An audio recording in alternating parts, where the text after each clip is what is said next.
Bom dia, alunos do 8º ano. Dando sequência nas nossas aulas, hoje nós vamos começar o capítulo 3, que trata-se de polinômios. Antes, vamos ver uma revisãozinha. Quando falamos em polinômio, precisamos entender bem do que se trata.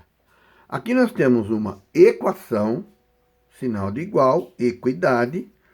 Do primeiro lado, antes do igual, primeiro membro, depois do igual, segundo membro.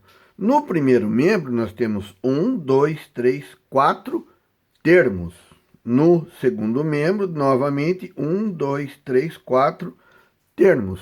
Dizemos, então, que esse é o primeiro termo do primeiro membro, segundo termo do primeiro membro, terceiro termo do primeiro membro, e assim por diante. Do outro lado, primeiro termo do primeiro membro, segundo termo do segundo membro e assim por diante. Quando falamos em um único termo, por exemplo, se eu analisar o primeiro termo do primeiro membro, 2 que multiplica x que está elevado ao cubo. O 2 chama-se coeficiente numérico. O x elevado ao cubo é a parte literal. O grau deste termo é 3, pois está elevado a 3. Já se nós analisarmos a equação inteira, o grau dessa equação é 4, pois o polinômio, o termo que tem maior grau, é o que representa o grau da equação inteira. Feito isso, vamos voltar. Então, a primeira coisa, como que se classifica quanto ao número de termos? Então, veja, se você classifica como monômio, binômio, trinômio ou polinômio. Como assim monômio? Quando tem um único termo. Independente de ter a parte literal ou não, o termo existe. Menos 12 é um termo, 8x é um termo e assim por diante. Neste caso, um binômio, 2 termos, 2x ao quadrado é um termo, 2y é outro termo, 2 termos, binômio. 3 termos, trinômio. Mais do que 3 termos, classificamos somente como um polinômio. Atenção, monômio é uma classificação de um polinômio. O monômio é um polinômio de um termo. Binômio é um polinômio de 2 termos. Trinômio é um polinômio de 3 termos. E assim por diante. Quando falamos em valor numérico de uma expressão, significa que vamos substituir na variável, na letra, um número, valor numérico. Por exemplo, 3x ao quadrado menos 4xy.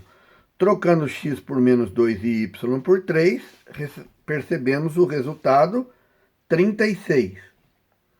Muito bem. Continuando. Vamos falar agora exclusivamente dos monômios. Então, veja. Observando aqui, nós temos x ao cubo. É 1x ao cubo. O coeficiente é 1, a parte literal é x ao cubo.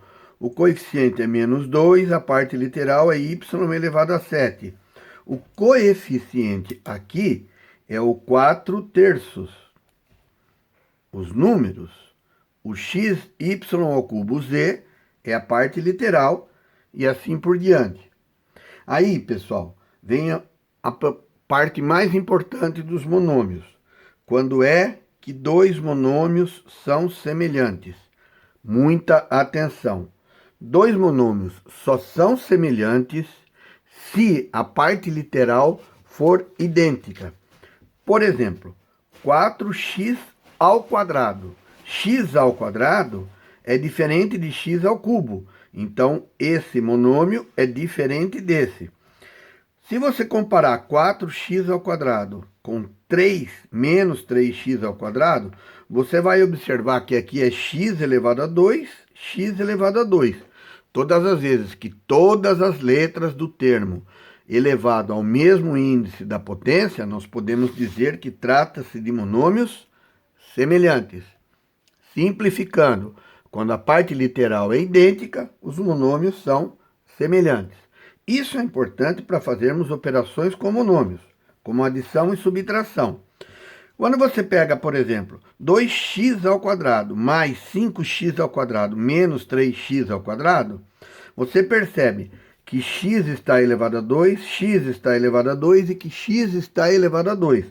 Todos semelhantes.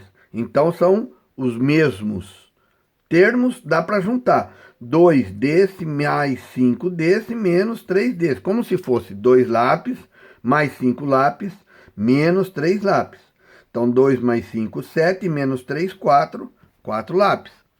Você observa aqui a elevado ao cubo, b elevado a 1, e a mesma coisa para todos os termos. Então, eu posso simplesmente juntar os termos, certo?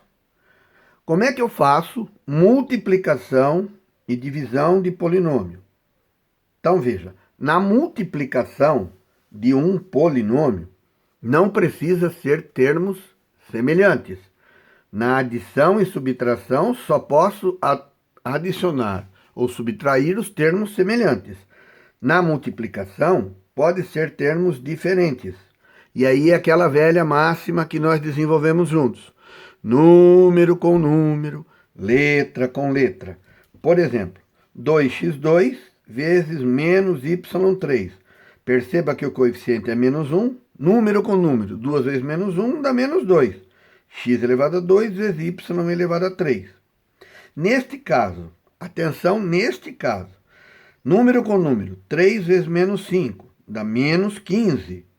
Agora, x elevado a 2 vezes x, então você tem x elevado a 2 e mais um x. X elevado a 2 vezes x dá x elevado a 3. Aqui nós temos y elevado a 3 com y elevado a 2. Y elevado a 3 com y elevado a 2 dá y elevado a 5. Pronto. Aí, vamos passar para a divisão dos monômios. Por exemplo, menos 28x4, y6, dividido por 7x2, y5. Observe que, novamente, os termos não precisam ser semelhantes. E vale de novo a máxima. Número com número, letra com letra. 28 dividido por 7 dá 4. Menos com mais dá menos. Se na multiplicação x3 com x2 dá x5, na divisão é o contrário. x3 com x2, você tira 2, sobra 1. Então aqui, olha, x4 com x2, tinha x4, você vai diminuir x2, vai ficar x2. Y elevado a 6 e y elevado a 5, na divisão você subtrai. Tinha 6, tirou 5, sobrou 1. Pronto. Já sabemos agora trabalhar com monômios e as suas operações de monômio. Para essa semana, veja, nós então vimos operações com monômios, adição e subtração, multiplicação e divisão. Falta vermos agora as potências de um monômio. Como é que eu faço um monômio elevado a uma potência? Por exemplo, 4x elevado a 2. Lembra que o parêntese significa todo mundo? Todo mundo elevado a 2. 4 elevado a 2, 16. x2 elevado a 2 significa x2 vezes x2. Na multiplicação dá x4. Então, se você pegar, aqui no caso, desculpa, x elevado a 2. X vezes x, x2. Um outro exemplo aqui. Menos 9, todo mundo ao cubo. Menos 9 ao quadrado dá mais 81. A2 elevado a 2, A2 vezes A2, A4. A3, B3 elevado a 2, B3 vezes B3, dá 6. Como regra, nós fazemos 2 vezes 2, 4, 3 vezes 2, 6. No outro exemplo, 3 ao quadrado, veja, ao cubo. 3 elevado ao cubo. Negativo ao cubo dá negativo. 3 ao cubo, 3 vezes 3 vezes 3 dá 27. 2 elevado ao cubo, 2 vezes 2 vezes 2, dá 8. x2 elevado a 3, 2 vezes 3, x6. y elevado a 3, z4 elevado a 3, 4 vezes 3, z12. Pronto. Terminamos aqui nossa aula de monômio e fica para você a tarefa que você vai fazer da página 59 e 60, 62 e 63, da página 65 e 67. Não é muita coisa e é tudo muito rápido. Vocês vão arquivar essas tarefas em um portfólio e assim que tivermos um contato presencial novamente, eu vou dar visto para fazer a nota das tarefas. Bom trabalho, bons estudos e até o nosso encontro para estabelecermos a resolução. Tchau, pessoal!